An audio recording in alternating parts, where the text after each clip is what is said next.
What if death was optional? What if disease never existed? And technology made the gods themselves look ordinary. There was once such a place. A continent of pure gold and impossible beauty, floating towers that touched the heavens. Gardens where flowers actually sang. A civilization so advanced, it forgot it was still human. We call it Atlantis.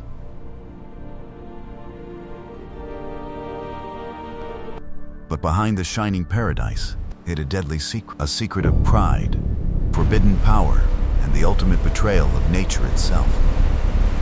In the next 25 minutes, we will walk its glowing streets. We will breathe its charged air, and we will witness how the greatest empire in history vanished in a single night. This is not just a myth. This is the mirror of our own future. If you think you're ready, stay with me till the end. The air in Atlantis was not ordinary oxygen. It was rich with blue ions. That made every single breath feel like drinking the freshest mountain spring water. Cool, pure, and deeply energizing. The sun did not just shine here. It vibrated and danced against walls made of pure orichalcum, a metal that glowed with its own inner fire. The entire city floated on massive magnetic basalt plates, towers of living liquid diamond glass that gently changed colors according to the mood of its people. No one walked on cold, hard stone. Their feet touched soft, genetically engineered moss that gently cleaned and soothed their skin with every single step. In the hanging gardens, flowers did not just bloom. They released soft melodic hums, harmonies that calmed the deepest parts of the soul. The whole city carried the scent of sea salt mixed with night-blooming jasmine. Every tiny detail was perfectly designed to keep the human mind in eternal peace. Yet in this flawless world, a silent poison had already begun to spread. At the heart of it all lived King Atlas.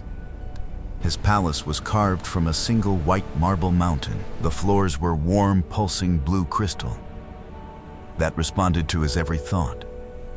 Each morning he bathed in a pool of liquid light mixed with orichalcum. The water itself whispered ancient forgotten knowledge into his body. He wore a crown of stabilized dark matter that floated silently above his head like a halo of power.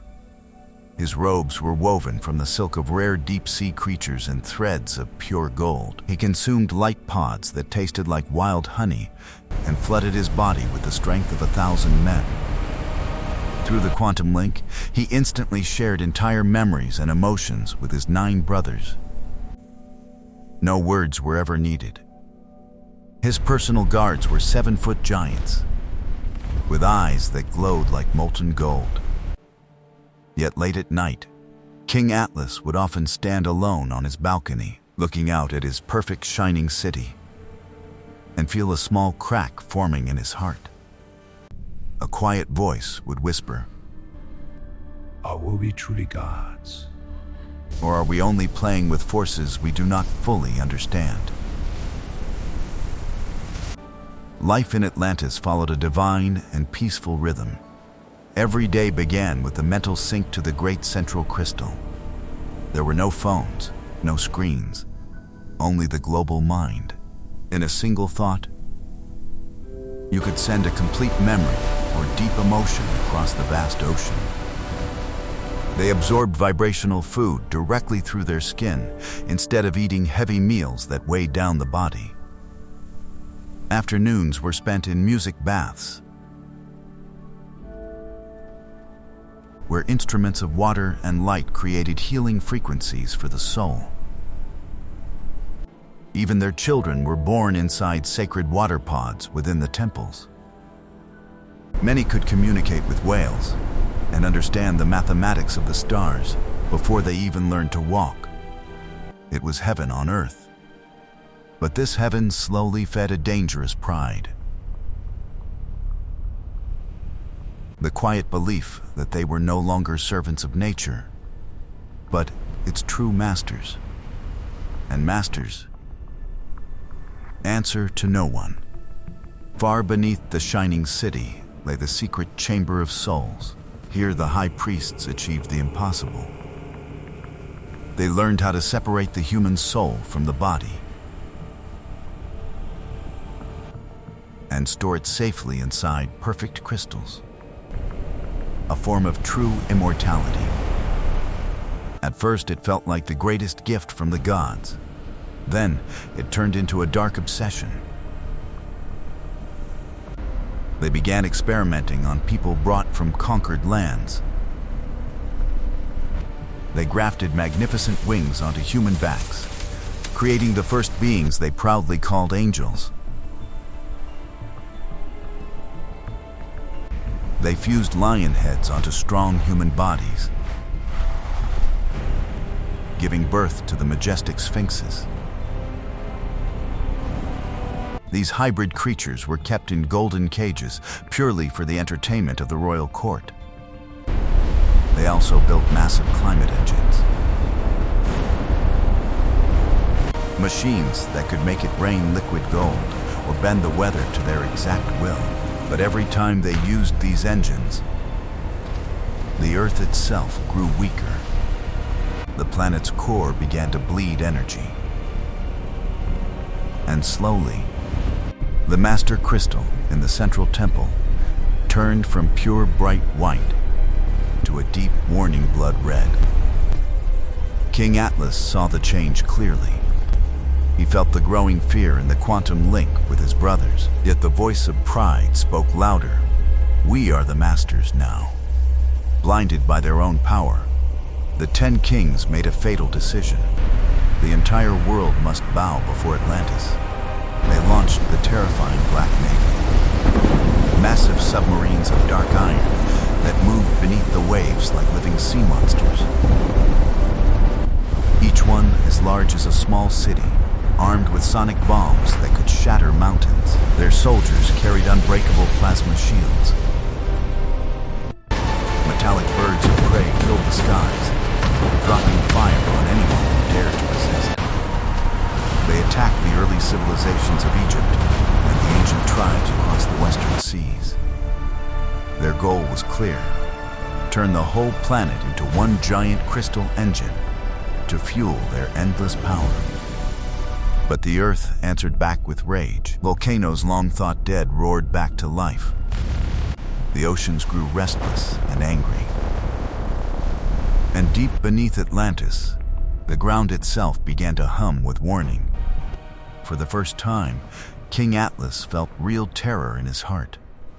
But by then, the machine of destruction could no longer be stopped. Dark storm. The last day of Atlantis began with a sun that burned blood red.